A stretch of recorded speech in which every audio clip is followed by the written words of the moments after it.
Я Владимир Владимирович Мощенков. Родился 15 июля 1929 года. 19 лет получается вроде. Федотова Лидия Алексеевна. 24 марта 1930 года. В 1947 году я была на суде, когда судили карателей немецких. Мне было 17 лет.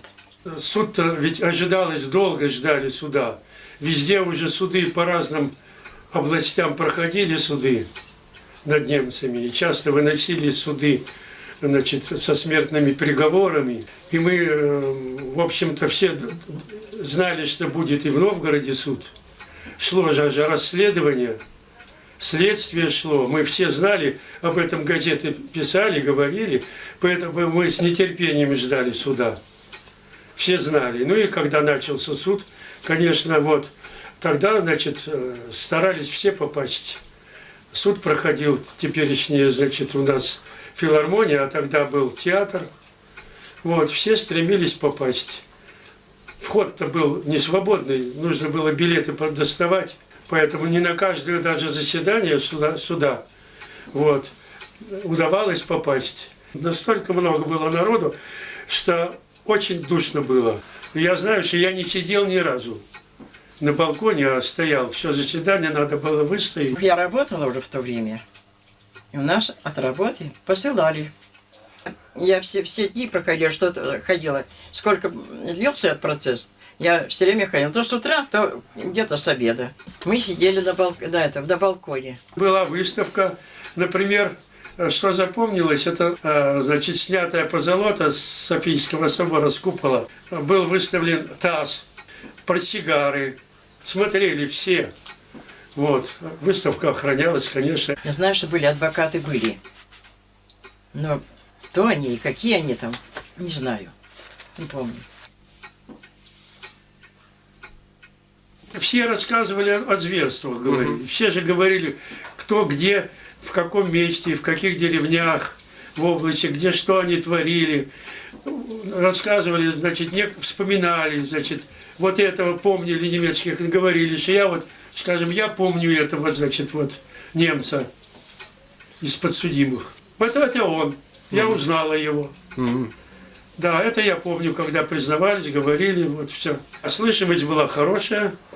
И видимость, ну вот с балкона как видишь, вот ну, так видишь, освещение было хорошее. Всех преступников немецких видел. Они все в своей форме были, в немецкой форме.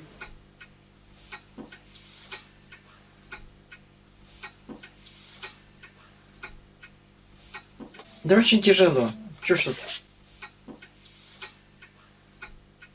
Это же отрицательная энергия, так что тут хорошего мало. Это же вообще ужас какой-то. Там даже в театре было сидеть тяжело, потому что они же... Это же бандиты, каратели, это же издеватели, это же, я не знаю. Тоже тяжело было, потому что вот именно от них как-то исходило. Вот я помню, что было очень тяжело сидеть. Слушать вот такие вот убийства, да, и это... Издевались, да еще что там. Успевал, когда уже заседание, например, уже уже и начиналось, уже и шло. Я немного, с некоторым опозданием всегда приезжал, потому что немножко раньше начиналось это все заполнение. Там же заранее заходили, рано. Раньше люди приходили, занимали места. Раньше, до начала суда еще заполнялся зал. Помню, 70 лет надо помнить. Заседание Военного трибунала Ленинградского военного округа объявляется открытым. Слушается дело герцога Курта, генерала артиллерии, бывшего командира 38-го армейского корпуса, Мюнха Фридриха, капитана, бывшего начальника группы полевой жандармерии 38-го армейского корпуса, Рупрехта Йозефа, генерал-майора, бывшего коменданта полевой комендатуры номер 607, Винтера Карла, майора, бывшего коменданта безопасности города Дно, Доблера Петера, лейтенанта, бывшего командира группы полевой жандармерии комендатуры номер 607, Хаббе Фрица, штабсфельдфебеля, бывшего заместителя начальника полевой жандармерии оргкомендатуры номер 1 321, Кайрата Йогана, штабсфельдфебеля, бывшего начальника отряда полевой жандармерии оргкомендатуры номер 1 321. Преслера Ганса, фельдфебеля, бывшего жандарма оргкомендатуры номер 1 321. Зассе Карла, полковника, бывшего коменданта полевой комендатуры номер 822. Финдайзена Вернера, полковника, бывшего начальника карательного отряда при комендатуре тыла 16-й армии. Лантровица Александра, зондерфюрера, бывшего переводчика комендатуры города Остров. Хаунсбергера Ганса, майора, бывшего начальника отдела 1-й полевой комендатуры номер 607. Франкенштейна Альберта, лейтенанта, бывшего начальника полевой жандармерии оргкомендатуры номер 1 321. Фишера Генриха, майора жандармерии, бывшего командира 561-го жандармского батальона. Виллеротта Пауля, майора, бывшего командира охранного батальона номер 989. Геринга Йозефа, подполковника, бывшего командира охранного батальона. Мейера Бенно, лейтенанта, бывшего начальника отделения 1-й полевой комендатуры номер 822. Моля Вилли, оберфельдфебеля, бывшего командира 402-го жандармского взвода. Броера Макса, майора, бывшего коменданта оргкомендатуры города Идрица. Обвиняемых в массовых убийствах, угоне в немецкое рабство советских граждан, грабежах, разрушении населенных пунктов на территории Новгородской и Псковской областей. Подсудимые имеют право давать показания по существу предъявленного обвинения, заявлять ходатайства и отводы. Объявляю состав суда. Председательствующий, председатель военного трибунала Ленинградского военного округа, генерал-майор юстиции Исаенков, члены военного трибунала округа, полковники юстиции Барышевский и Маратов, секретарь судебного заседания, майор юстиции Проскуряков, государственный обвинитель, полковник юстиции Стреколовский.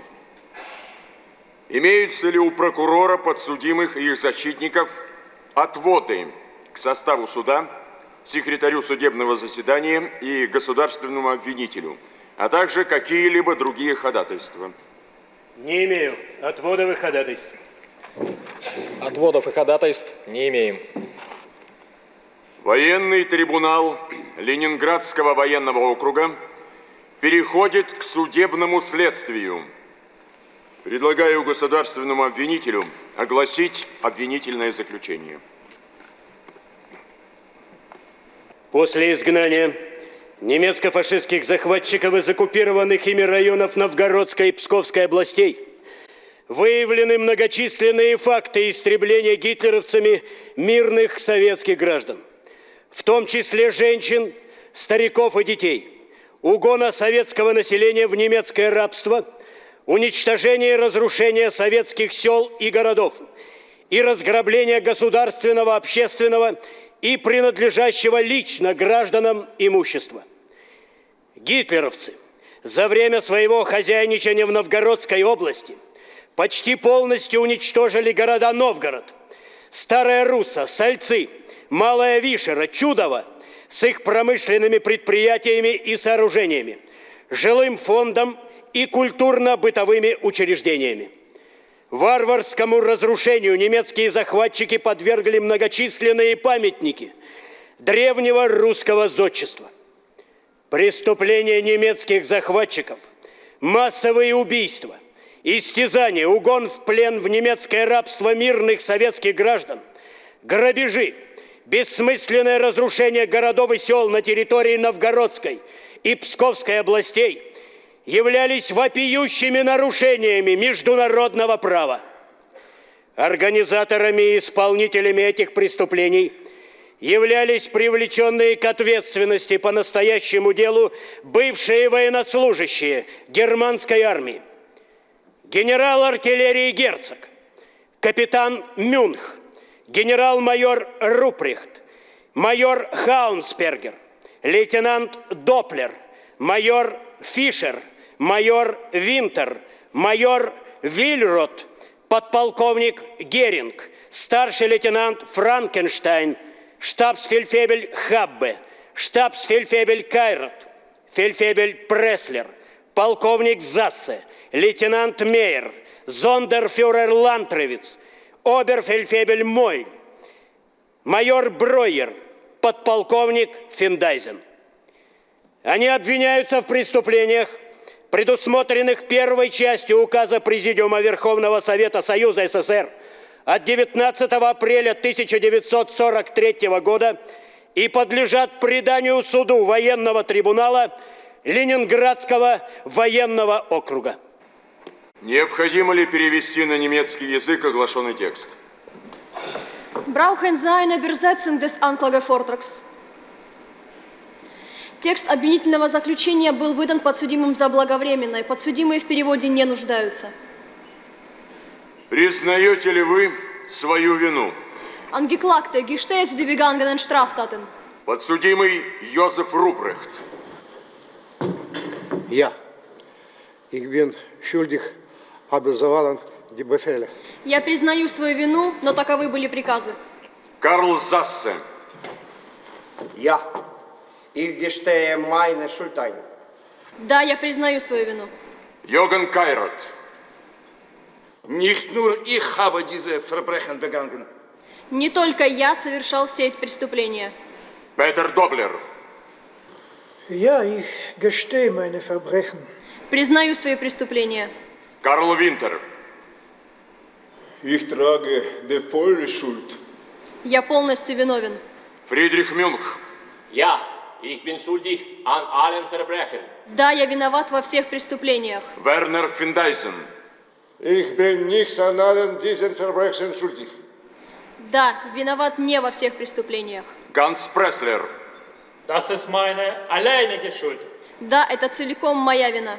Александр Лантревиц. Ich gestehe meine Schuld ein, aber ich habe niemanden getötet. Признаю свою вину, но сам никого не убивал. Фриц Хаббе. Ja, ich habe diese Verbrechen begangen. Да, я совершал все эти преступления. Курт Герцог. Nein, ich trage keine Schuld. Ich bin nicht schuldig. Нет, я не признаю себя виновным ни по одному пункту обвинения. Я не виновен. Благодарю вас. Прошу товарища прокурора начать допрос подсудимых в рамках настоящего дела. Подсудимый Рупрехт.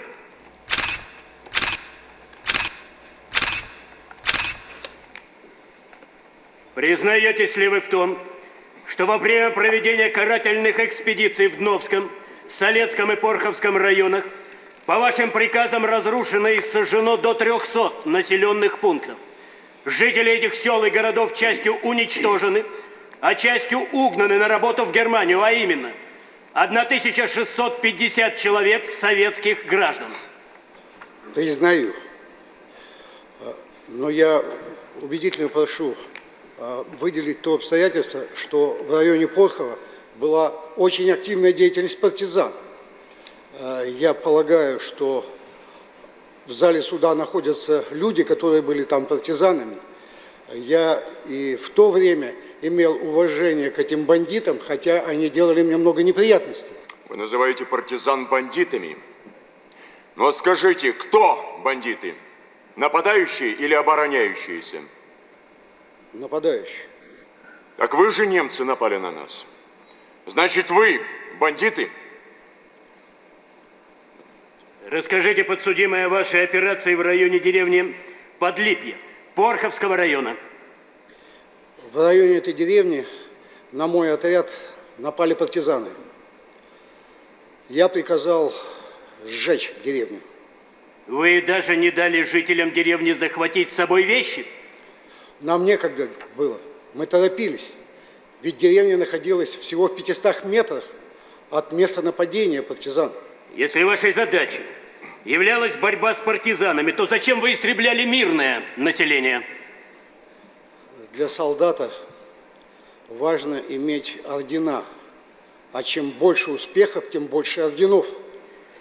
Во всяком случае, Рупрехт не отрицает, что его подчиненными допускались массовые расстрелы ни в чем не повинных советских граждан, в том числе стариков, женщин и детей. Я ни в коем случае этого не отрицаю и не имею даже малейшего основания сомневаться в материалах обвинения. Кроме пехотных частей, какие виды войск участвовали в карательных операциях? Артиллерия от 1 до 2 батарей. А в третьей предпринятой операции участвовала авиация. Вы использовали авиацию, чтобы уничтожить как можно больше мирных граждан? Мы разрушали города при отступлении. То есть это по вашему плану были разрушены Порхов, Дно и Сальцы? Какой план имеется в виду? Я прошу председательствующего адресовать этот вопрос подсудимому Винтеру. Разрешаю.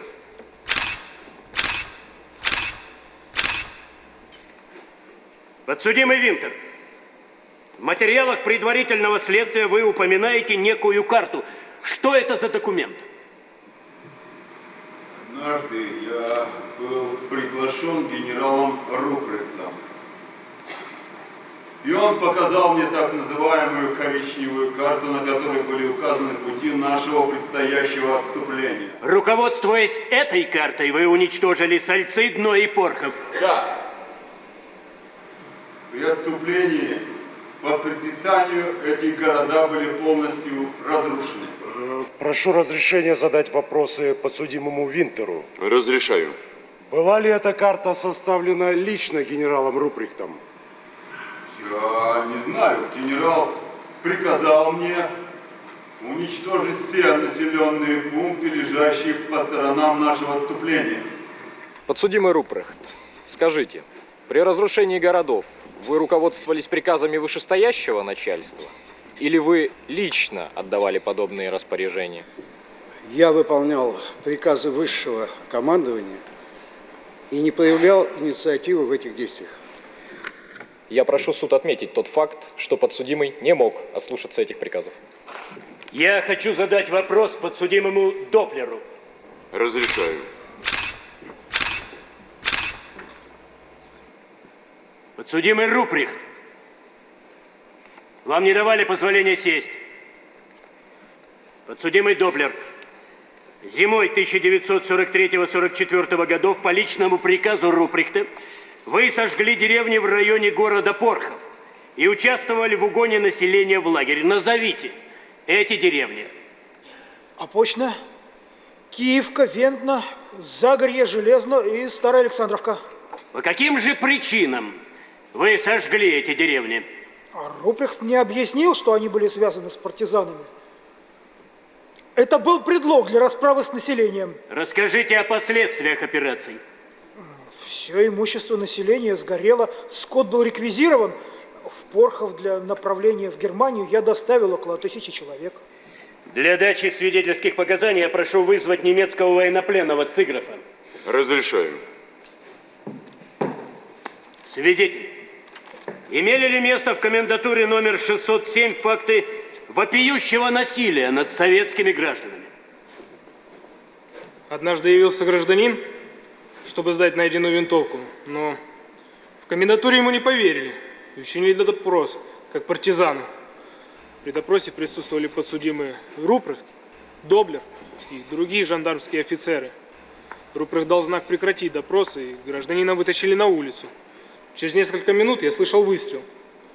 Гражданин был расстрелян в 30 метрах от комендатуры без всякого суда и какого-либо выяснения его принадлежности к партизанам. А что вы можете сказать о приказе, изданном в мае 1944 года о задержаниях советских граждан? Согласно этого приказа, все лица мужского и женского пола, встреченные вблизи мест столкновения с партизанами, немедленно расстреливались. Я вспоминаю такой случай. Я стоял около входа в комендатуру и видел, как 2 русских мужчин и 1 женщина в 100 метрах от меня рыли яму. Когда яма была готова, жандармы вытащили пистолеты и расстреляли граждан. После этого жандармы начали закапывать убитых ими людей. Это были мирные советские граждане, расстрелянные по приказу Рупрехта. Вместо партизан во время операции убивали ни в чем не повинных мирных граждан, не так ли? Да. А как показывались убитые мирные граждане в донесениях? Они показывались как партизаны. Делалось это с целью блеснуть успехами перед вышестоящим начальством. Прошу обратить внимание на то, что во время следствия военнопленный Бер показал, В своем приказе обвиняемый Руприхт прямо говорил, чтобы уничтожали не только партизан, но и тех, кто был подозрителен в чем-либо, а главное, сочувствующих партизанам и советской власти. Есть ли вопросы к свидетелю со стороны защиты? Не имеются. Уведите свидетеля. Есть ли вопросы к подсудимым со стороны защиты? Да. Подсудимый Доблер, скажите, к расстрелянным партизанам у вас была личная неприязнь? Нет, но мы постоянно получали указания сверху, в которых русские партизаны представлялись как коварные враги, требующие немедленного уничтожения. Иными словами, помимо приказов, вы подвергались настойчивой пропаганде? Получается, что так. Проводя допросы партизан, вы сомневались в данных вам сверху предписаниях? Нет, мы не позволяли себе сомневаться в нашей миссии. У меня больше нет вопросов к подсудимому. Подсудимые, садитесь. Военный трибунал переходит к допросу подсудимого Финдайзена.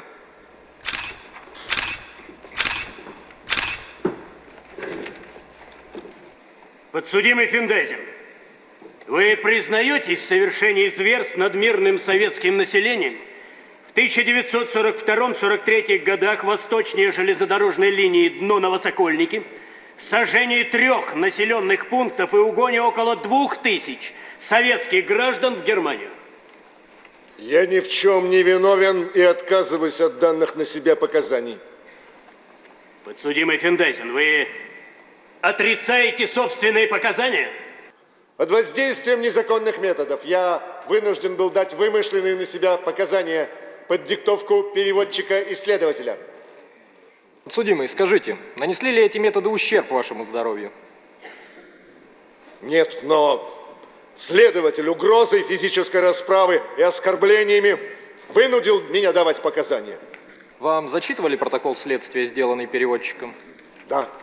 И он совпадает с данными вами показаниями? Я плохо понимаю русскую речь, возможно, совпадает. Для выяснения обстоятельств по этому делу прошу военный трибунал разрешения задать вопрос свидетелю, военнопленному Шиваку. Разрешаю. Вы можете подтвердить, что бывший командир карательного отряда подсудимый Финдайзен участвовал в массовом истреблении мирных советских граждан, сжег деревни Дедовического района Псковской области и Белебелковского района Новгородской области, угонял советское население на рабский труд в Германии? Да, подтверждаю. А также подчиненные Финдайзена во время одной из операций согнали жителей деревень Починок и Бычкова на лед реки Полисть и расстреляли их из пулеметов. А когда командир роты Ланге сообщил Финдайзену о расправе над мирным населением, Финдайзен не сделал ему даже упрека. Есть ли вопросы к свидетелю со стороны защиты? Не имеются. Уведите свидетеля. Для уточнения фактов по этому преступлению я прошу вызвать свидетеля Ефремова. Разрешаю. Свидетель Ефремов, что вы знаете о расстреле на реке Полисть? В декабре 1942 года к нам в деревню Починок, что в Белебелковском районе, прибыл отряд карателей. Все население деревни от мала до велика согнали на лед реки Полисть, потом туда же пригнали и население соседней деревни Бычкова. Немцы по обеим сторонам реки и прямо в лоб толпе установили 3 пулемета. Офицер дал команду, и пулеметы застрочили. Прямо по толпе мирных жителей. Мы с женой тогда сразу упали на лед. Это нас и спасло. А немцы, они ходили и добивали стонущих раненых. Потом они дали несколько залпов из танка, подожгли наши деревни и ушли обратно. Вот тогда-то мы с женой и побежали в лес. Среди расстрелянных были и дети? Были всех возрастов. Вплоть до младенцев. Так они ж тогда расстреляли более 200 человек. Известен ли вам кто-либо из подсудимых?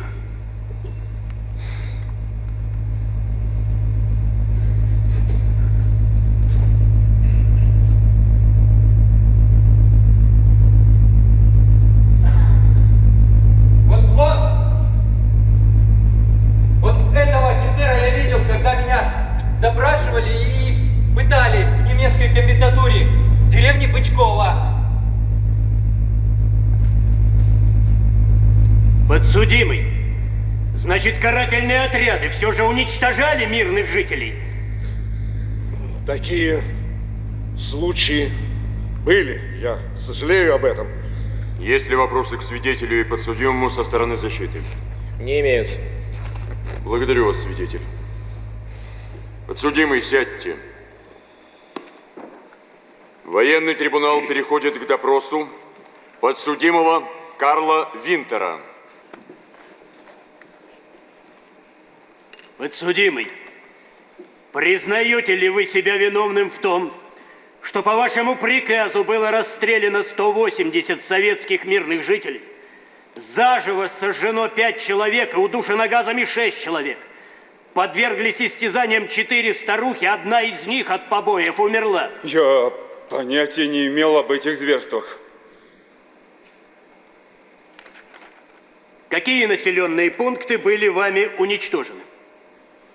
По моему приказу были уничтожены деревни Корытно, Ясная Поляна, Малые Тресна, Краснины, Шилинка-Карельская, Ледины, Новые Переходы, Скугры, Малое Юрково, частично Большое Юрково и другие населенные пункты, названия которых я сейчас не помню.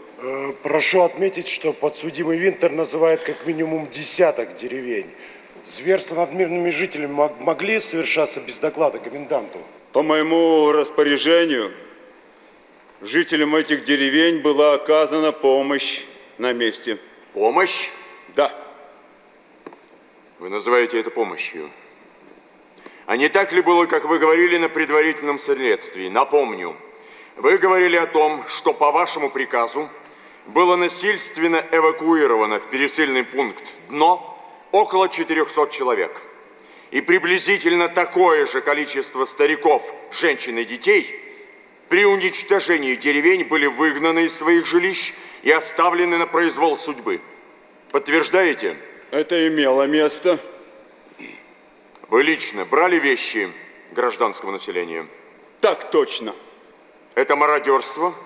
Это, когда берешь вещи из квартиры, это кража, а не мародерство.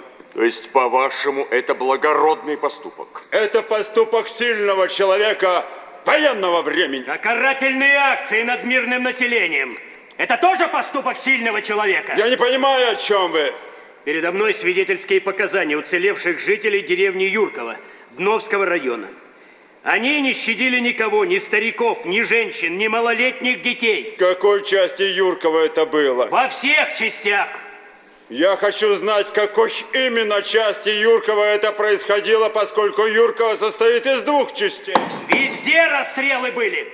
Мало зверств сделали, еще оправдываетесь. Я прошу вызвать свидетеля Петрова. Разрешаю. Свидетель, что вы знаете о расстрелах в вашем районе? Сами мы из Большого Тресна. Нашу деревню немцы сожгли. Горело все со всех сторон. После пожара мы увидели жуткую картину. У часовни лежала мертвая соседка. с 4 убитыми детьми. В погребе заживо сгорели 2 семьи. В траншее лежали 3 мертвые старухи. На площади лежала расстрелянная мать с грудным ребенком. После этого мы перебрались в Горушку, и нас там немцы снова расстреливали. А где еще проходили карательные акции? Стреляли в Язовах, Сахареве и прочих других деревнях. Мне сказали, 16 деревень в тот раз полили. А что произошло в Горушке? Нас выгнали из домов и начали расстреливать. Человек 300 тогда убили, а потом стали жечь. Я лежал среди убитых и таким образом спасся. А что сделали немцы с твоими родными?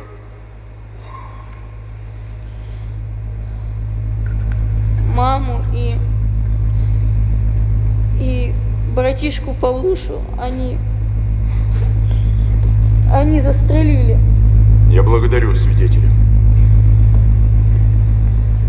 По фактам преступления в деревне Горушка Дновского района я также прошу вызвать свидетеля Беляеву. Разрешаю.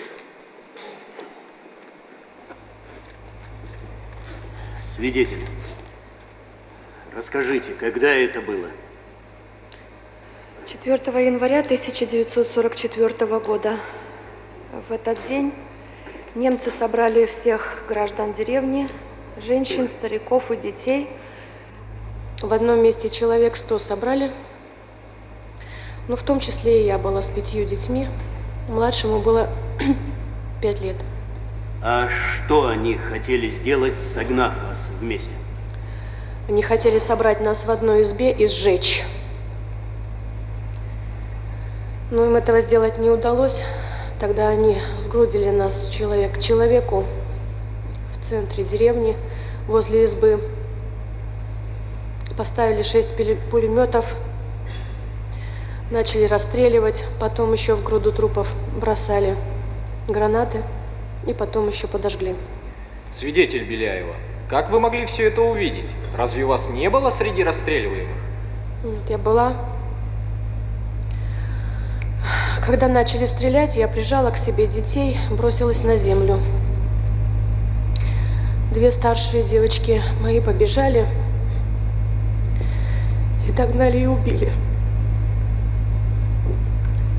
Когда начали стрелять, на нас повалились трупы. Моя 9-летняя девочка спрашивает меня, ранена я или нет. Хотя меня ранила в бок, я говорю, нет, Ниночка, не ранена.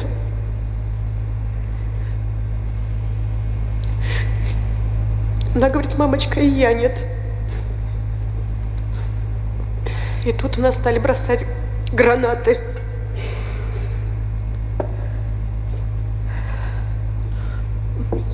Спасибо. Но детей сразу убила. Маленькая только вскрикнула и упала. А меня еще ранило в голову. Я потеряла сознание. Сколько так это пролежало, я не помню. Очнулась, смотрю, немцы носят солому, забрасывают этим трупы. Солому ту подожгли. Я хотела встать и забрать своих девочек, чтобы они не сгорели. Не смогла.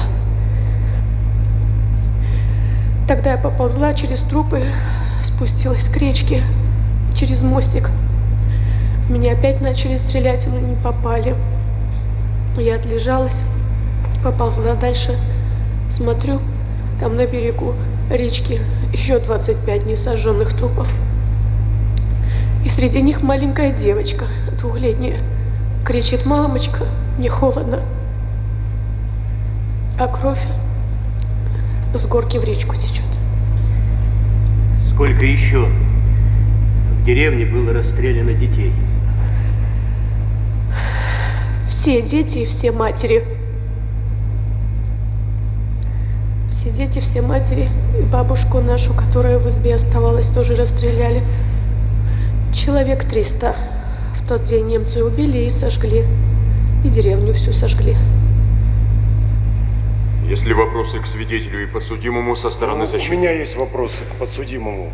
Прошу вас. Винтер, вы сказали, что около 300 человек расстреляли и сожгли. Вы сжигали только трупы? Были случаи, когда люди сгорали живьем, потому что сами отказывались выходить из своих домов, когда их поджигали. У защиты больше нет вопросов к подсудимому. Я благодарю вас, свидетель. Подсудимый Винтер, садитесь. Военный трибунал переходит к допросу подсудимого Фрица Хаббе.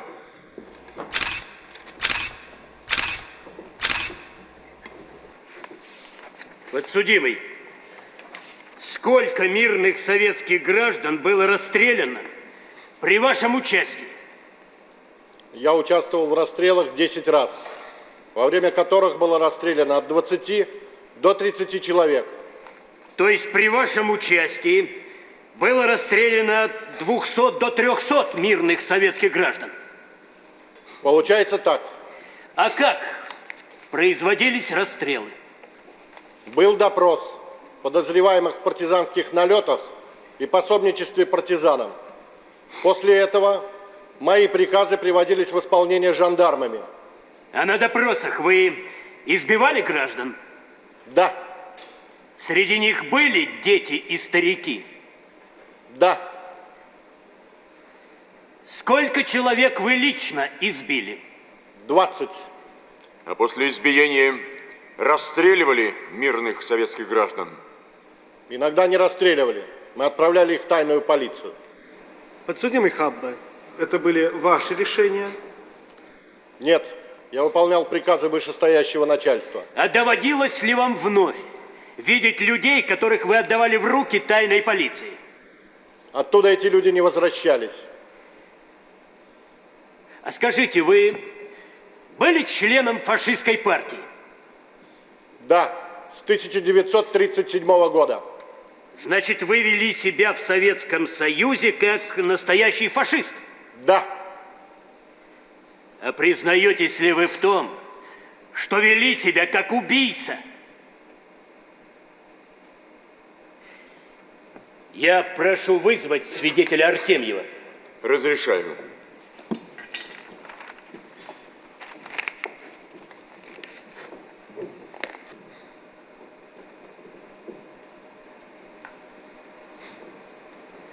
Расскажите о злодеяниях подсудимого в Бежанецкой комендатуре Великолукского района. В начале февраля 1944 года утром я проснулся от стука в дверь. Первое, что я увидел в окне, это были люди, одетые в немецкую форму. Когда мать открыла дверь, в комнату ворвались 7 с оружием. Один из них вынул записную книжку и на ломаном русском языке прочитал мою фамилию, а затем спросил, ткнув меня пальцем: «Артемьев?» Я ответил утвердительно. Меня и еще 5 советских граждан доставили в Бежаницкую комендатуру. Начался допрос.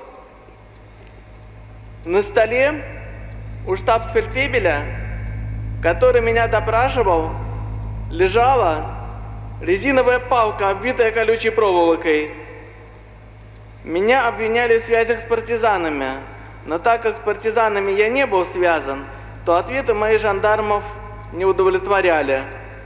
Штабсфельдфебель вскакивал из-за своего рабочего места и бил меня резиновой палкой.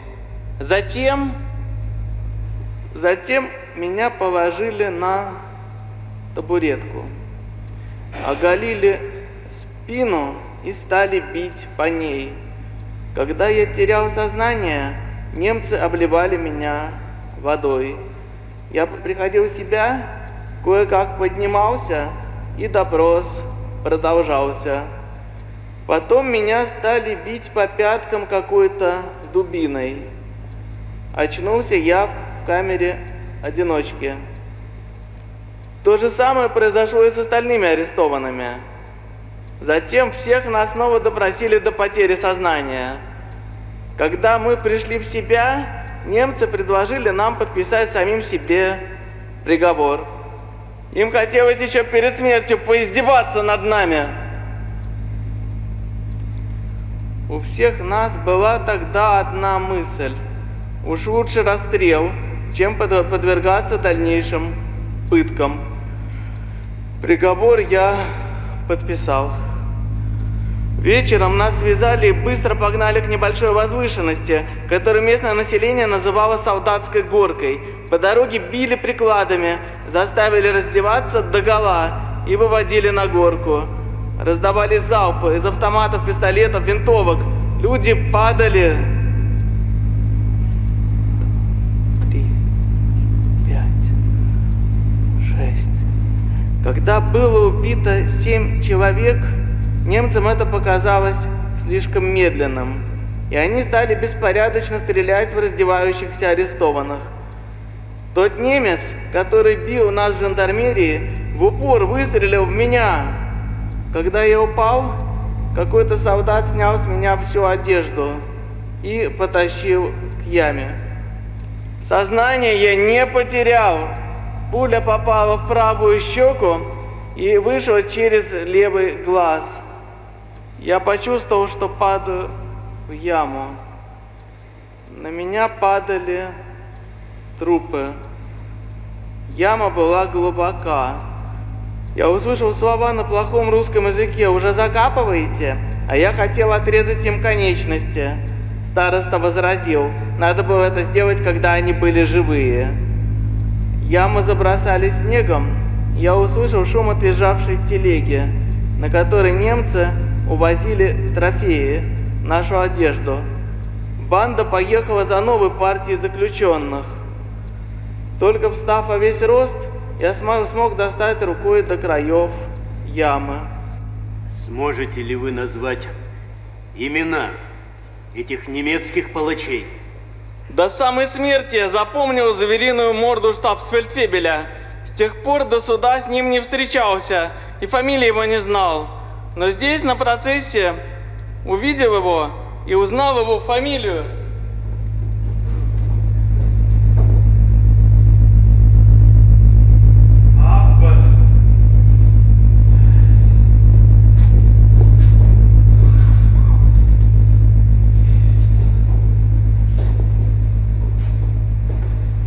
Признаете ли вы предъявляемые вам обвинения? Да. Есть ли вопросы к подсудимому со стороны защиты? Не имеются. Садитесь, подсудимый. Военный трибунал переходит к допросу подсудимого Карла Зассе.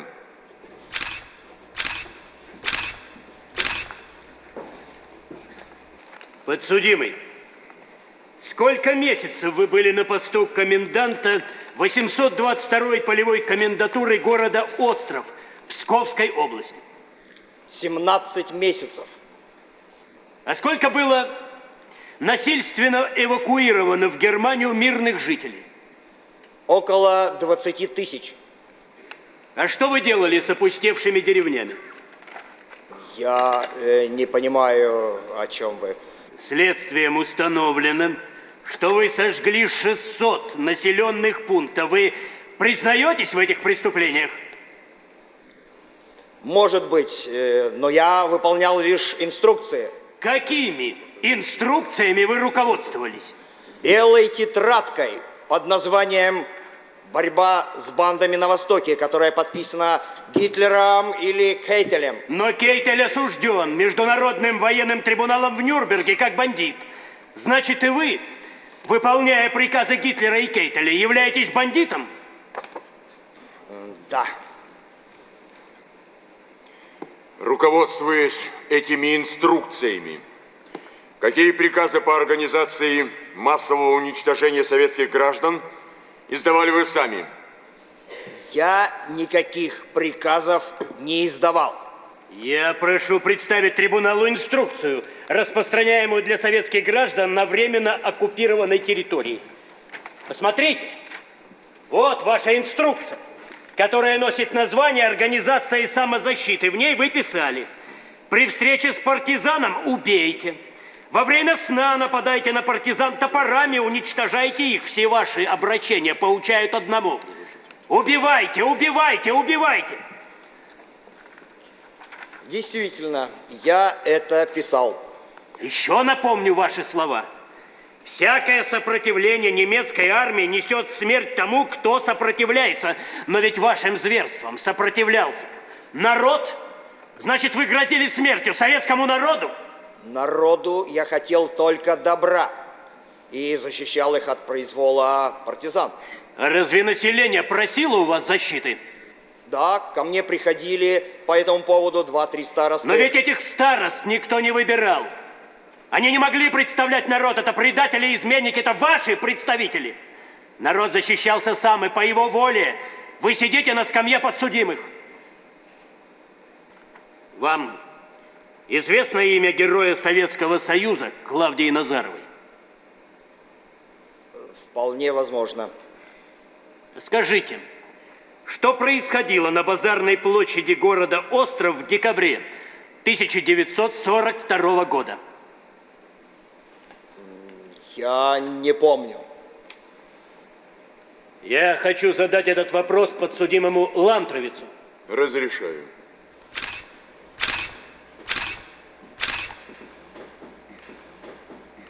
Я хочу обратить внимание суда, что подсудимый Лантровиц ни на предварительном, ни на судебном следствии, ни в каких зверствах над мирными арестованными советскими гражданами уличен не был. Подсудимый Лантровиц, вам известно, в чем вас обвиняют? Да. С июля 1942 года по апрель 1943 года. Я прошу говорить вас громче. По апрель 1943 года я в должности личного переводчика коменданта города Остров, а затем личного переводчика обскомендатуры Новоржева присутствовал при повешении советских граждан. А также участвовали в насильственном угоне около 1800 советских граждан на рабский труд в Германию.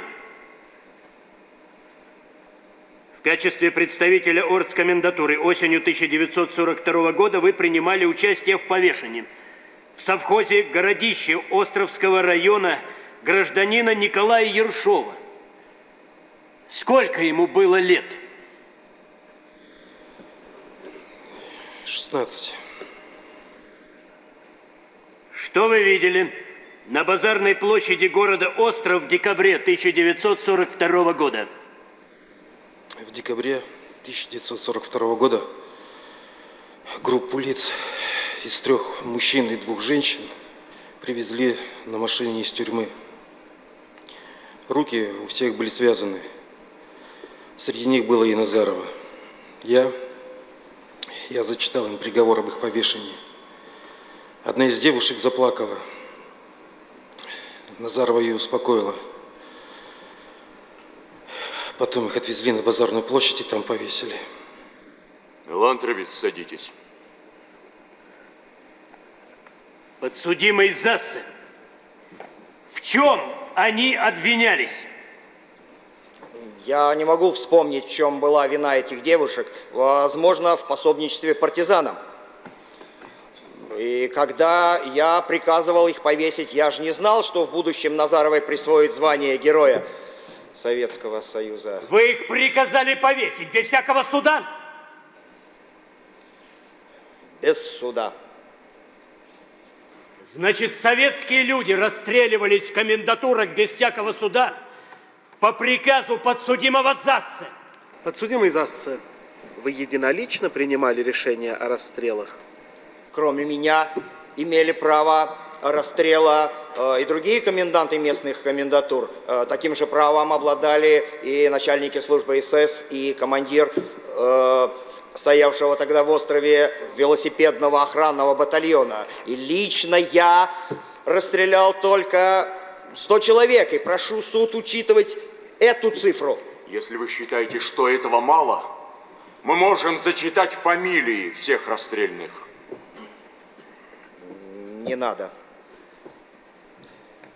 Я думаю, что я сегодня уже осознал всю незаконность нашего пребывания на советской земле.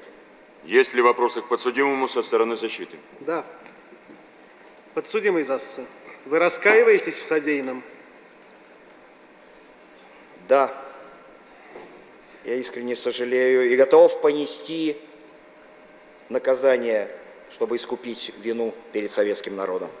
А чем вы объясните ваше личное участие в совершении тех преступлений, в которых признаете себя виновным? Приказами моего начальства. Если б я не участвовал в расстрелах, меня бы предали военно-полевому суду. У меня больше нет вопросов к подсудимому. Подсудимый Засса, садитесь. 1 января 1944 года немцы учинили неслыханное зверство над мирным населением деревни Стега Псковской области. Я прошу вызвать свидетеля Иванова. Разрешаю. Что вы помните об этих событиях? В середине дня в нашу деревню со стороны Бежанец приехали немцы, 4-5 человек, и с ними еще 2 полицая. Весь народ стали сгонять к железной дороге, а с другого конца поджигали дома и дворы. Наше имущество, хлеб, скот, все погибло в огне, брать ничего не разрешали. Потом из молодежи отобрали 30-40 человек для отправки в Германию, а остальных загнали в колхозный сарай-амбар и стали их всех поголовно расстреливать. И старых, и малых, и даже грудных детей. А вы помните, кто расстреливал? Да. Они здесь сидят. Вон они. Подсудимый Кайрат. Сколько же советских людей было расстреляно при вашем участии? Примерно 30. Что вы сказали?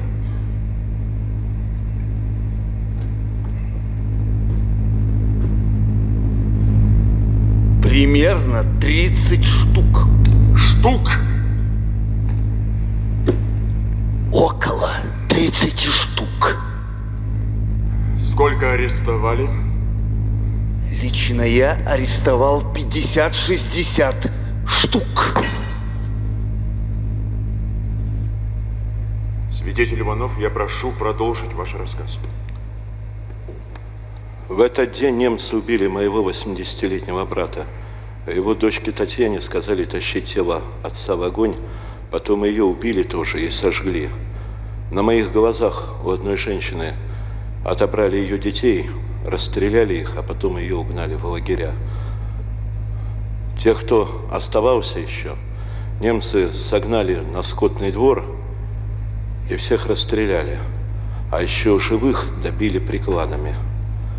На 3-й день вот этот же отряд опять приехали в нашу деревню, сожгли остатки домов и дворов, а потом пошли к железной станции. Там взяли мою невестку, 2-летнего моего внучка и девочку Михайлову. Повели их к станции расстреливать. На станции их стали бить железными лентами с патронами по линцу. А внучок попросил, говорит: дай, мама, поесть. А вот этот австрияк... Подсудимый Прейслер. Встаньте. Взял пистолет и ударил внучка по голове, так что у того глаза вылезли. Накормил Ирод. А потом отвели всех метров за 50 и всех расстреляли. Это могли быть не вы! Вам не задавали вопросов! Свидетель Иванов, вы уверены в своих показаниях? Я их на всю жизнь запомнил. А еще следователь обиделся на меня. Вот когда меня привезли на допрос, и этих тоже, и я попросил его вот этими дряхлыми руками выцарапать глаза этим зверям.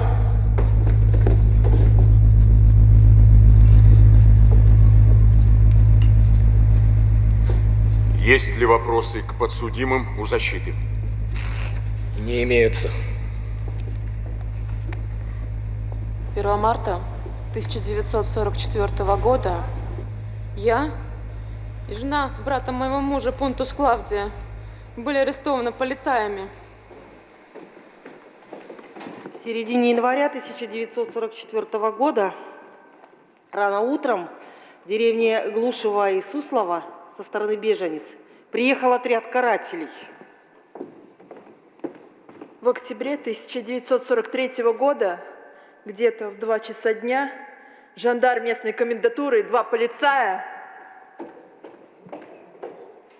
Зверские насилия немцев я лично испытала со своей семьей.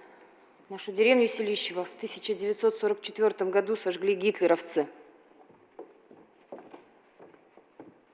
Мне лично пришлось самой видеть, когда немецкие каратели Нас насильно созвали на казнь комсомольцев. 1 марта 1944 года я и жена брата моего мужа Пунтус Клавдия были арестованы полицаями. Мы были доставлены в помещение участка Идрицы и содержались в течение 3 суток. Меня и Клавдию допрашивали 5 или 6 раз следователь полиции.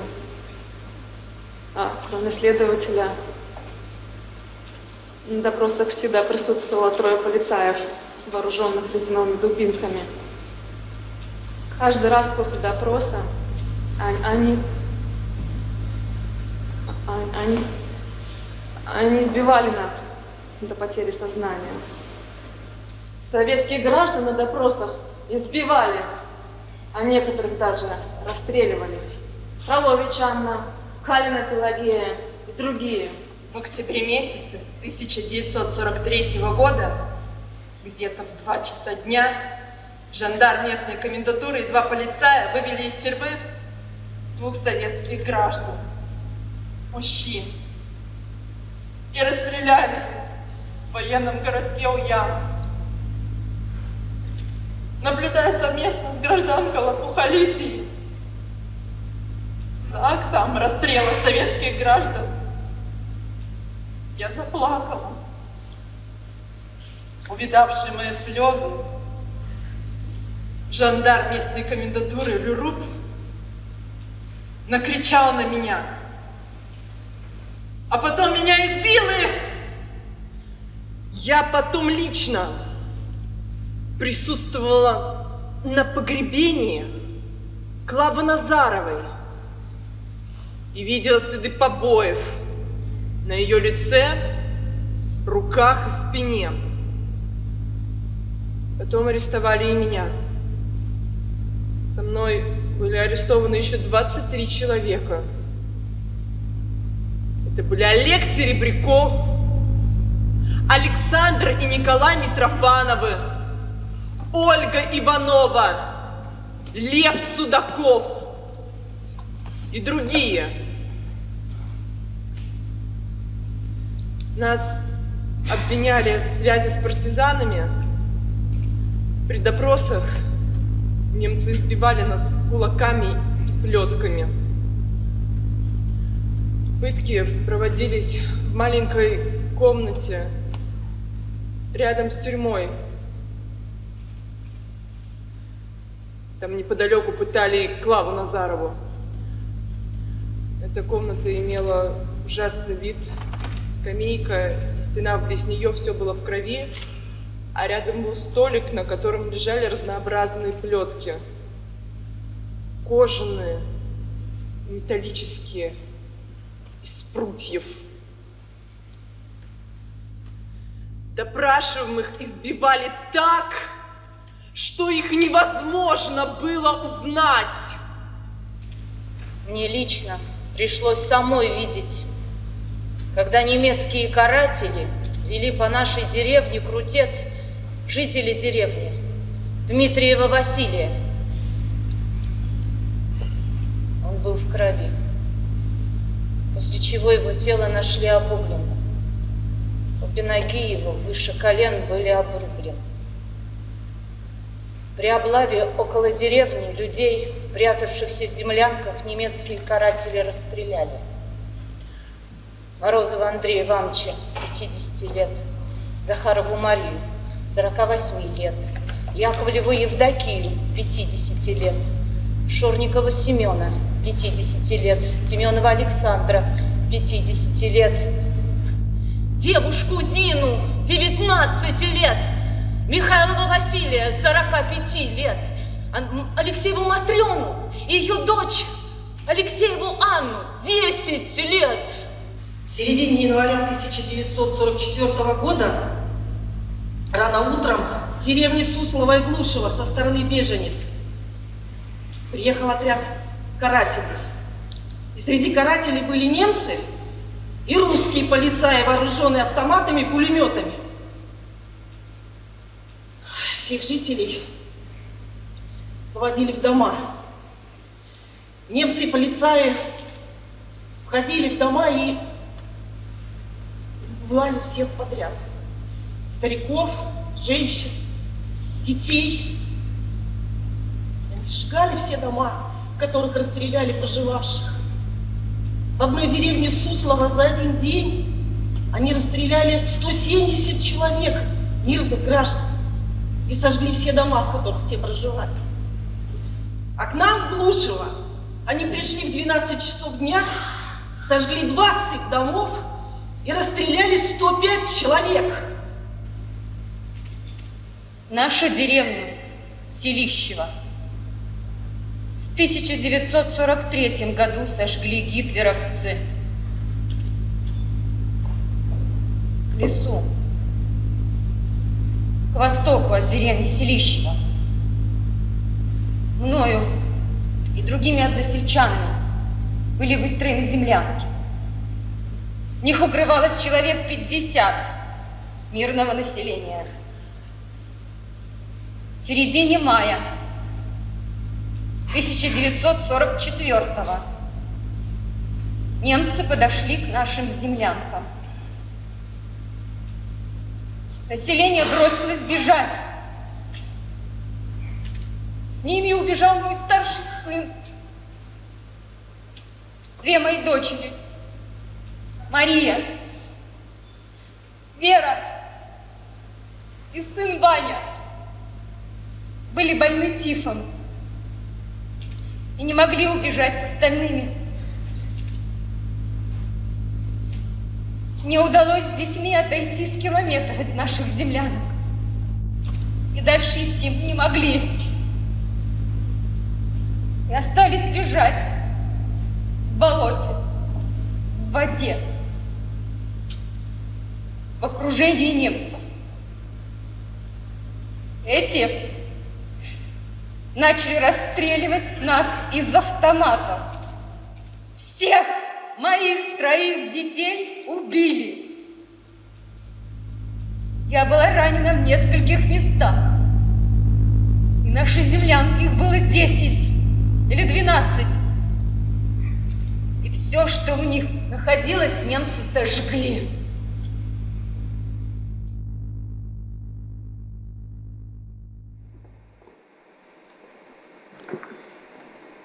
Военный трибунал переходит к допросу подсудимого герцога.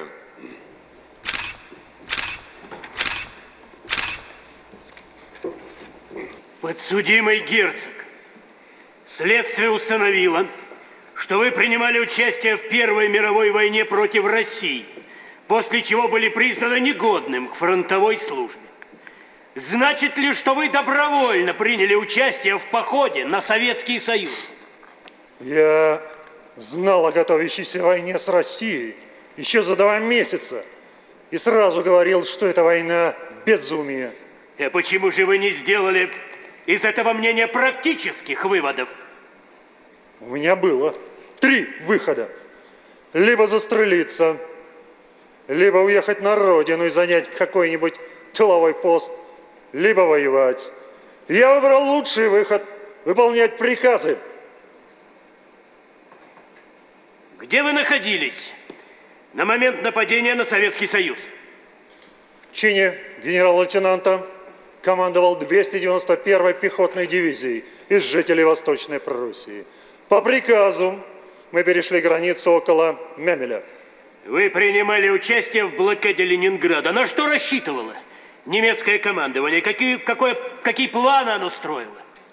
Задача заключалась в том, чтобы как можно скорее захватить Ленинград и таким образом освободить силы для других операций. А каким образом занять Ленинград? В процессе наступления. То есть путем его разрушения? При наступлении объект в большинстве случаев разрушается. И путем уничтожения населения, проживающего в этом большом городе? Да. Вам известно было, что в Ленинграде проживало несколько миллионов мирных советских граждан? Это общеизвестно. Таким образом, для достижения своих целей вы и другие немецкие генералы не останавливались перед таким способом, как блокада, попытки уморить голодом ленинградцев? Городу была предложена капитуляция, но он на это не согласился. А разве вам не известно, что советские люди никогда не капитулируют, а напротив, в этой войне капитулировали вы? Мне лично это знакомо. А скажите, попытка уморить голодом миллионное население – это преступление?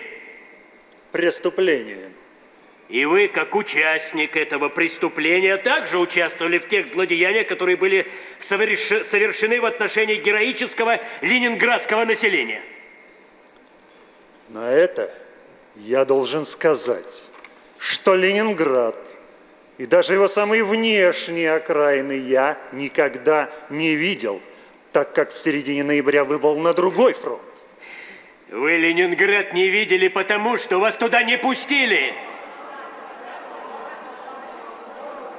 После того, как сорвалось наступление 18-й немецкой армии на Ленинград, куда была переброшена ваша дивизия? В середине ноября 1941 года дивизия была переброшена под Чудово для усиления Тихвинской группировки. А с какими советскими войсками вы боролись после ноября 1941 года? С теми войсками, которые отбросили немецкие части от Тихвина. А иначе говоря, с теми войсками, которые имели задачу прорвать блокаду Ленинграда. Это правильно. А в таком случае, есть ли существенная разница между понятиями осуществлять блокаду и мешать прорыву блокады? Существенной разницы нет. Переходим к преступлениям, совершенным на территории Новгородской области. Подсудимый, какие подразделения стояли в деревнях Черная и Жестяная Горка Батецкого района? В Черном находился штаб-квартирмейстера и отряд жандармерии. В Жестяной Горке тайная полиция. Но она действовала самостоятельно и не подчинялась нашему командному корпусу. Все приказы, в том числе и мирному населению, выносились военно-полевым судом при штабе. А скажите, вы участвовали в угоне мирных советских граждан в фашистскую неволю? Да. Эвакуация населения происходила насильственно или же добровольно? Насильственно. А какое количество граждан было угнано? По моим приказам из Новгорода, Новгородского и Батецкого районов было угнано около 100 тысяч мирного населения. А не является ли все это результатом вашей ненависти к советскому народу? Наоборот, я старался облегчить положение советских людей. Я это делал, чтобы смягчить приказы высшего командования об их уничтожении. Мы уже не раз на суде слушали о том, что жестокость и бесчеловечность проявленное к мирным советским гражданам, выдается вами за спасение. Но тогда скажите, в каких условиях содержались в лагерях советские военнопленные? В условиях, соответствующих общим правилам содержания военнопленных. А чем же тогда объяснить большую смертность среди советских военнопленных? Согласно акту судебно-медицинской экспертизы, подписанному профессором Владимирским, только в лагере в Люболядах погибло 93 человека из 300 пленных. Треть лагеря погибла от истощения, тяжких увечий, а часть от огнестрельных ран в голову. А всего на территории Новгородской области в лагерях военнопленных замучено 186 700 красноармейцев. В лагере я был всего лишь один раз и не интересовался подробностями содержания военнопленных. Я перехожу к выяснению роли герцога в разрушении Новгорода, уничтожении всемирно известных памятников русской старины. Скажите, кто давал приказы об обстреле и взрыве зданий в Новгороде? Я не давал. Командиры частей действовали по собственной инициативе. Но эти командиры, они были вам подчинены? Да. Я несу ответственность за их действия. Государственное обвинение обращается к суду с ходатайством о вызове дополнительного свидетеля, благочинного церквей города Ленинграда, настоятеля Троицкой церкви протоиерея Николая Ломакина. Он является членом Чрезвычайной государственной комиссии по установлению расследованию злодеяний немецко-фашистских захватчиков, их сообщников и причинения им ущерба гражданам, колхозам, общественным организациям, государственным предприятиям и учреждениям СССР. Военный трибунал на месте постановил ходатайство государственного обвинителя удовлетворить.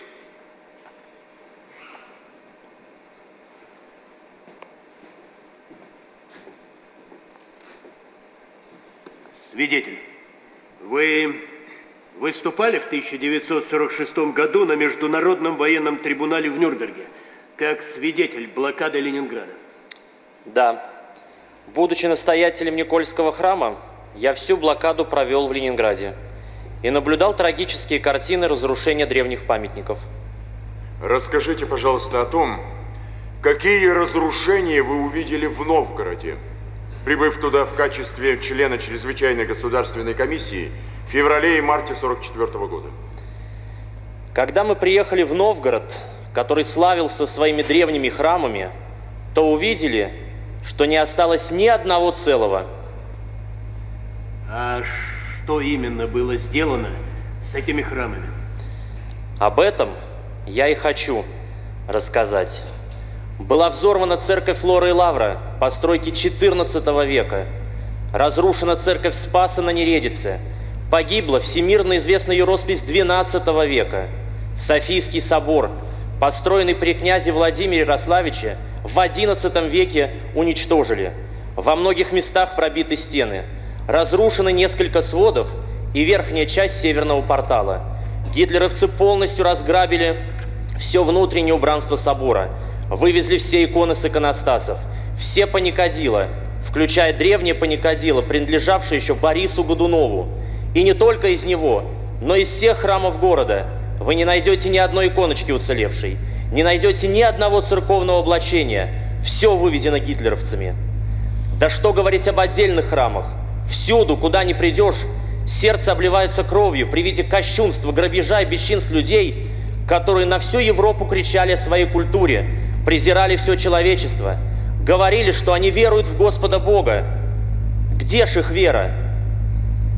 Должен еще добавить, не утруждая присутствующих долгим показанием, что всюду в наших святых храмах я видел изобилие всякой грязи, отбросов, жестянок из-под консервов, бутылок, всяких нечистот.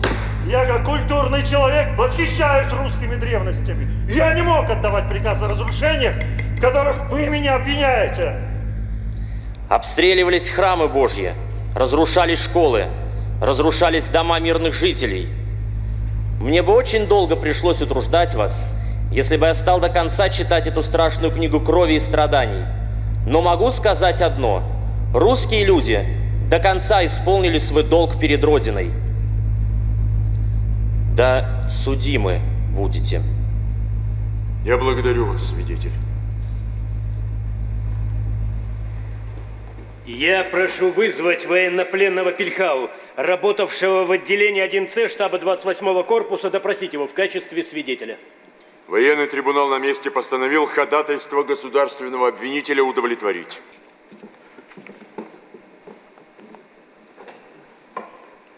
Что вам известно о демонтаже памятника тысячелетия России? В делах отделения 1С хранилось письмо бургомистра Инстербурга, которое я лично читал. В этом письме бургомистр благодарил генерала Герцога за подаренный ему памятник тысячелетия России и обещал установить его в подходящем месте. Памятник был разобран для отправки в Германию по приказу генерала. Вы подтверждаете, что по приказу подсудимого было снято золото с куполов Софийского собора? У адъютанта генерала Герцога, подполковника Фибан, хранились золотые вещи. Пепельницы, вилки и много других разных предметов. Я слышал, что эти предметы были сделаны из золота, которые были сняты с куполов Софийского собора, который находился в Кремле. Этими золотыми предметами распоряжался лично генерал Герцог. Я лично присутствовал, когда он вручал золотые пепельницы офицерам, которые уходили в отпуск или переводились в другую военную часть. При этом он заявлял: возьмите этот подарок в память о городе Новгороде и о нашей службе в 38-м армейском корпусе. И сколько было таких подарков? Я лично присутствовал при вручении таких подарков не менее 5-6 раз. А что вам известно о массовых расстрелах в Жестяной Горке? Тайная полевая полиция предоставляла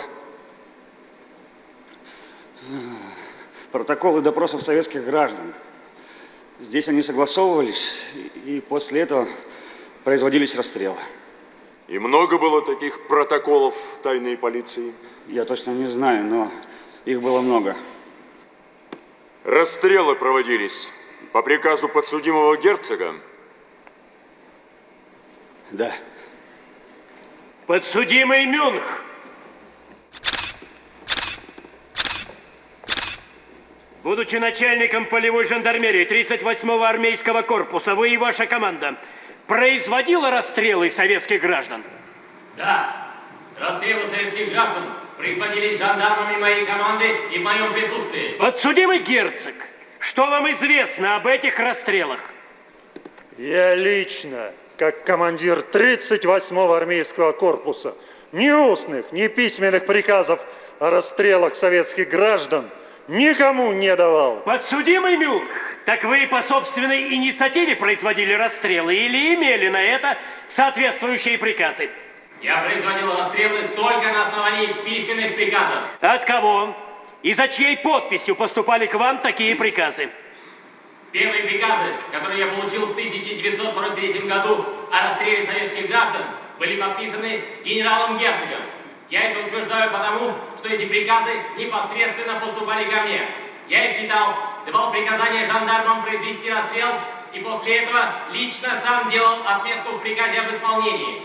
Затем эти приказы я отсылал в отдел 1С корпуса. В последующем аналогичные приказы ко мне поступали за подписью начальника штаба корпуса полковника Зиберта и сменившего его полковника Памберга. Уточняю, что пометка в приказе об исполнении была сделана на пишущей машинке. Я только ставил подпись. Герцог, вы подтверждаете показания Мюнха?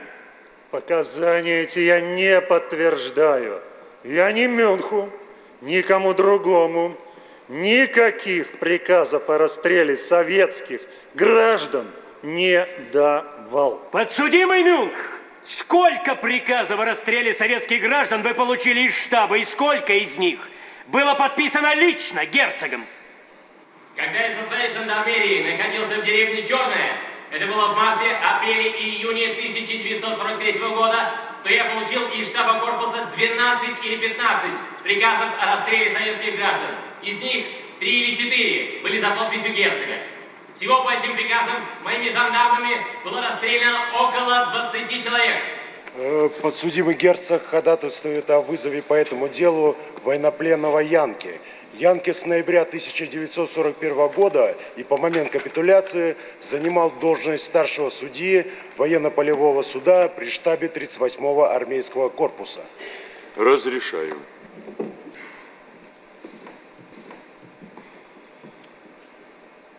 Подсудимый герцог утверждает, что все смертные приговоры мирным советским гражданам выносились вами, а он к этому делу не причастен. Правильно ли это? Я не представлю, чтобы герцог мог сделать подобное заявление всерьез. Мною выносились смертные приговоры только военнослужащим. Если герцог говорит, что ему ничего не было известно о расстрелах в Жестяной Горке и Черном, то значит, он говорит неправду. Да, он не мог об этом не знать. Сколько еще требуется свидетелей, чтобы уличить во лжи подсудимого? Только в Жестяной Горке по его приказу было расстреляно более 2600 человек, а в деревне Черная в тот же период более 1100 советских граждан. Есть ли еще вопросы к свидетелю Янке? Не имеются. Уведите свидетеля. Подсудимый герцог, займите свое место.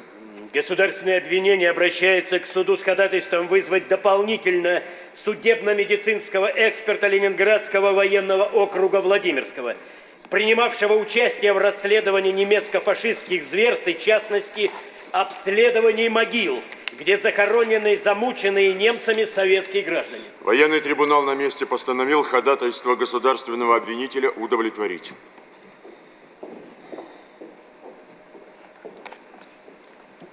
Свидетель, вы лично принимали участие в эксгумации?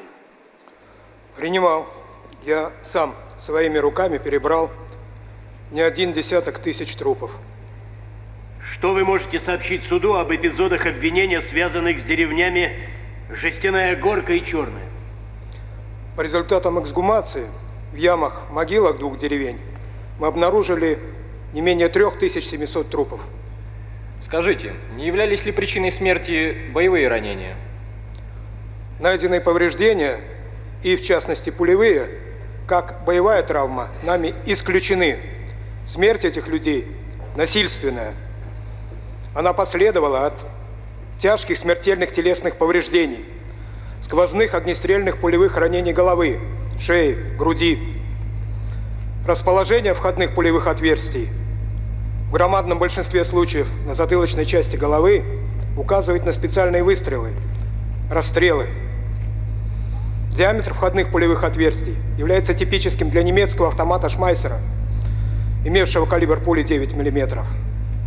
Кроме того, людей били режущим и рубящим оружием, тупыми тяжелыми предметами по голове, ломали реберные дуги во многих местах. Такое можно сделать только тупыми, наносящими очень болезненные повреждения предметами.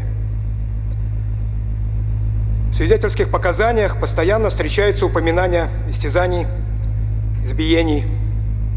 Проведенная нами экспертиза во время эксгумации трупов доказала, что множественные переломы реберных дуг – это следы повреждений какими-то тупыми предметами в виде сильных коротких ударов, как то ногами, обутыми в твердый сапог, ударом приклада и тому подобное.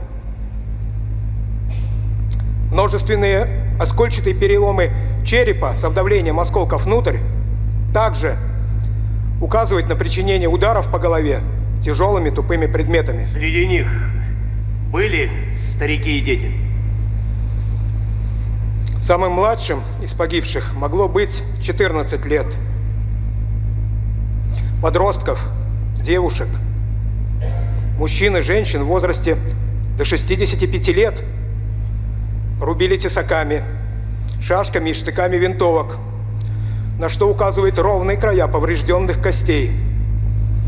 К К тому же их массово расстреливали в затылок, в упор, о чем свидетельствует копоть на костях черепов и обширные разрушения под воздействием газов при выстреле в упор. Можно еще долго рассказывать. Я не могу больше говорить. Я благодарю свидетеля.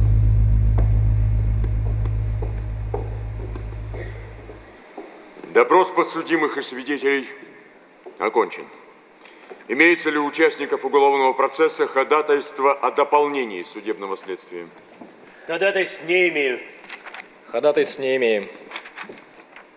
Судебное следствие объявляется оконченным. Военный трибунал переходит к судебным прениям. Слово для выступления в судебных прениях предоставляется государственному обвинению.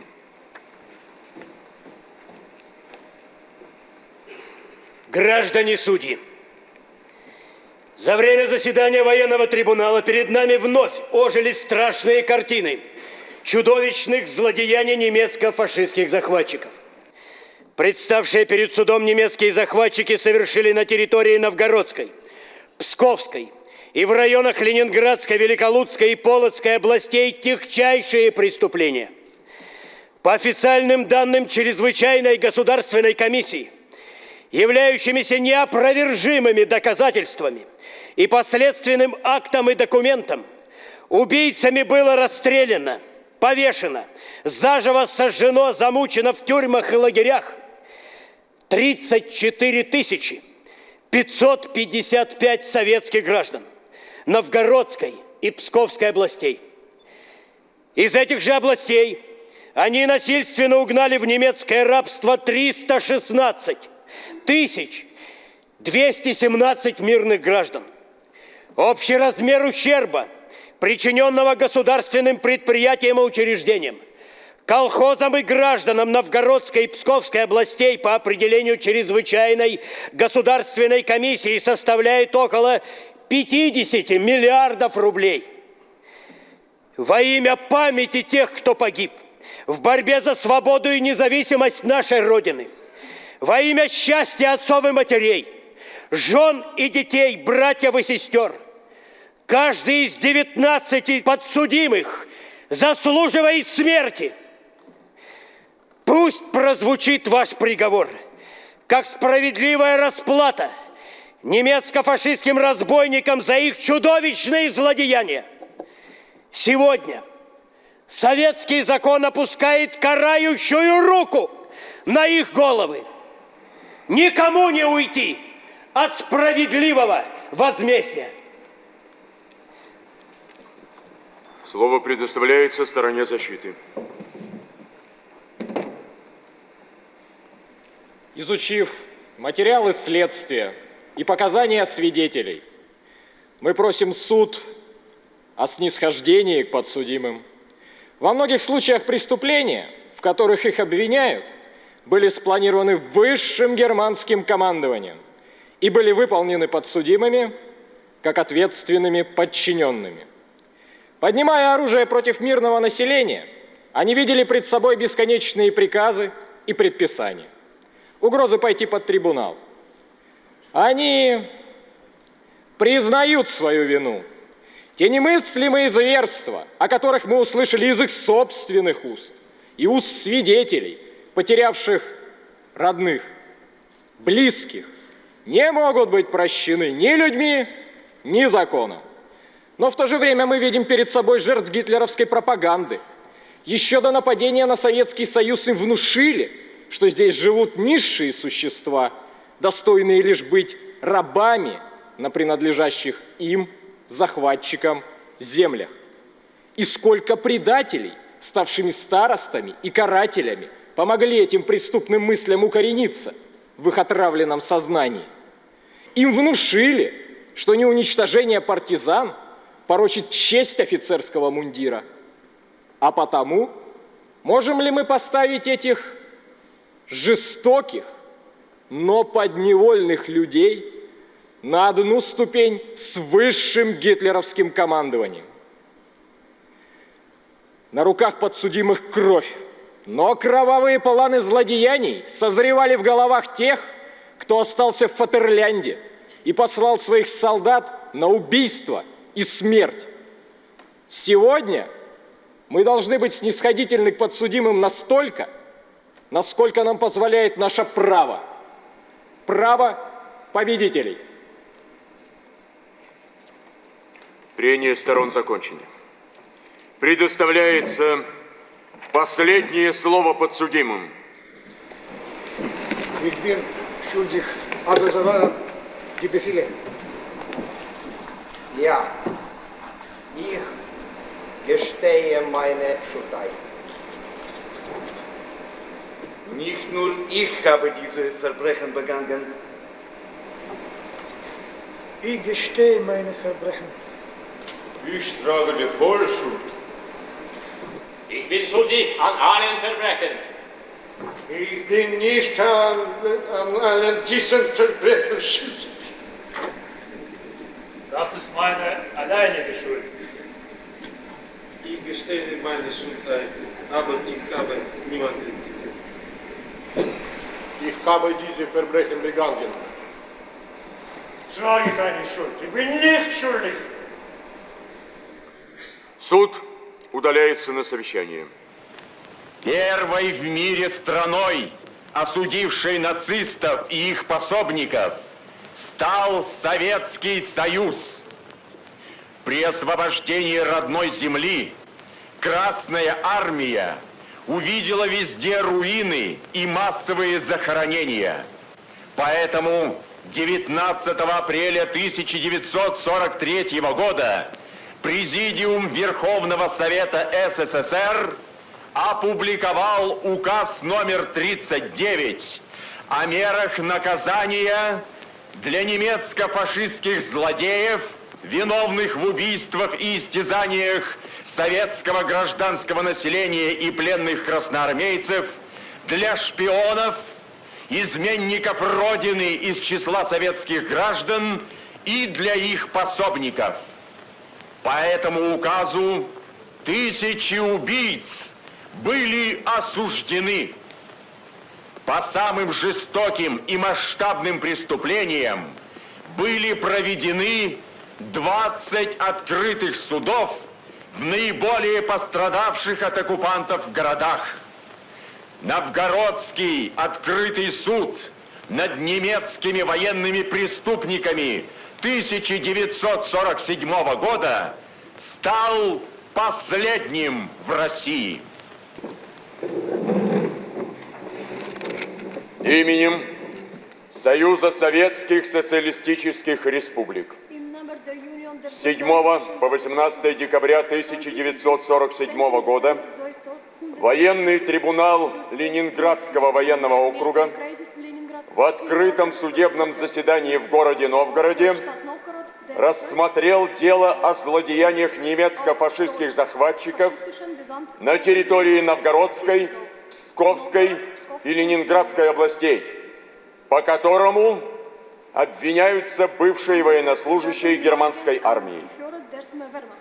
На основании изложенного военный трибунал признал всех подсудимых виновными в совершении преступлений, предусмотренных статьей 1 Указа Президиума Верховного Совета Союза СССР от 19 апреля 1943 года.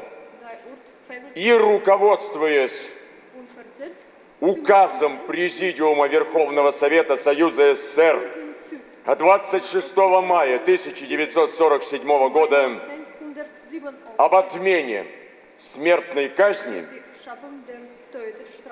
и статьями 319 и 320 УПК РСФСР приговорил к заключению в исправительный трудовой лагерь на 25 лет каждого.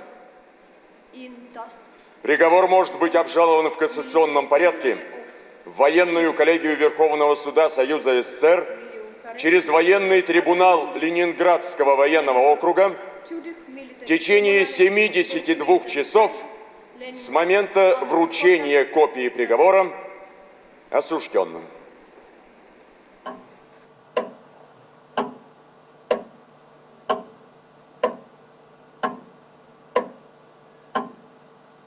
Помню. 70 лет надо помнить.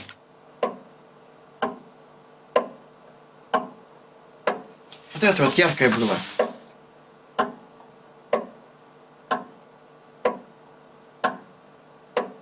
Помню, видел, всех преступников немецких видел.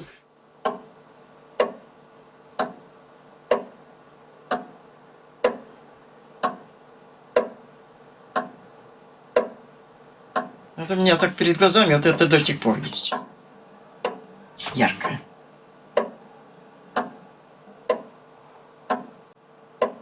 Ведь судили тех, кто виноват был. Ведь судили тех, кто виноват был. Все перед глазами.